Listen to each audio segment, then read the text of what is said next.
পাকিস্তানের প্রধান বিরোধী দল পাকিস্তান তেহরিক ইনসাফ পিটিআই প্রতিষ্ঠাতা চেয়ারম্যান ইমরান খান নিজেকে দলের প্যাট্রন ইন চিফ বা প্রধান অভিভাবক ঘোষণা করেছেন। কারাগারে বন্দী অবস্থায় এই ঘোষণা দিয়েছেন তিনি। পিটিআইয়ের ঘোষিত দেশব্যাপী আন্দোলনের আগে এই সিদ্ধান্তকে দলটির কৌশলগত পদক্ষেপ হিসেবে দেখা হচ্ছে। বুধবার এক প্রতিবেদনে এই তথ্য জানিয়েছে পাকিস্তানি সংবাদ মাধ্যম দ্য ডন। সংবাদ মাধ্যমটি বলছে, ইমরান খান নিজেকে দলের প্যাট্রন ইন চিফ বা প্রধান অভিভাবক ঘোষণার বিষয়টি মঙ্গলবার আদিয়ালা জেলের বাইরে সাংবাদিকদের সঙ্গে কথা বলার সময় পিটিআই চেয়ারম্যান ব্যারিস্টার গহর আলী বলেন, ইমরান খান নিজেই আন্দোলনের নেতৃত্ব দেবেন, যদিও তিনি জেলে বন্দী রয়েছেন।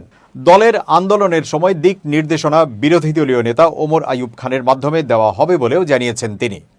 এর আগে গত সপ্তাহে ইমরান খানের এক্স অ্যাকাউন্ট থেকে দেওয়া এক বার্তায় জনগণকে দেশব্যাপী প্রতিবাদ বিক্ষোভের জন্য প্রস্তুত থাকতে বলা হয়। যদিও ইমরান খানের এই অ্যাকাউন্ট সরাসরি তিনি নিজে চালান না, তবে দলটি জানায়নি কে এটি পরিচালনা করে।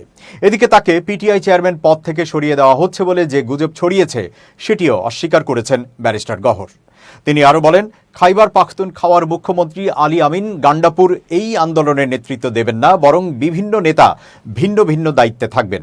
তিনি বলেন, পিটিআই সংলাপের পক্ষে এবং সেনা প্রতিষ্ঠানের সঙ্গে আলোচনার দরজা বন্ধ করেনি। অন্যদিকে পিটিআইয়ের অন্যতম শীর্ষ নেতা ও নীতি নির্ধারক রউফ হাসান বলেন, প্রতিষ্ঠাতা চেয়ারম্যান পদটি অনেকটা অবসরপ্রাপ্ত পদের মতো ছাপ দেয়।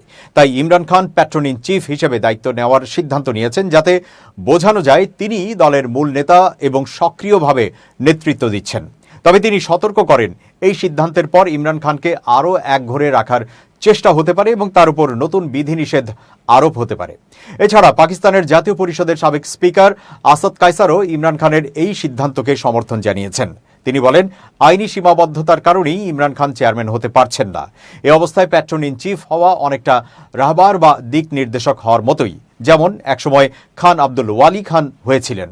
এর আগে দুর্নীতির মামলায় দণ্ডপ্রাপ্ত হয়ে নেতৃত্ব হারানোর পর নওয়াজ শরীফও তার দল পিএমএল-এন এর প্যাট্রনের ভূমিকা নিয়েছিলেন। এখন ইমরান খানও সেই কৌশলই অনুসরণ করলেন বলে রাজনৈতিক বিশ্লেষকরা মনে করছেন।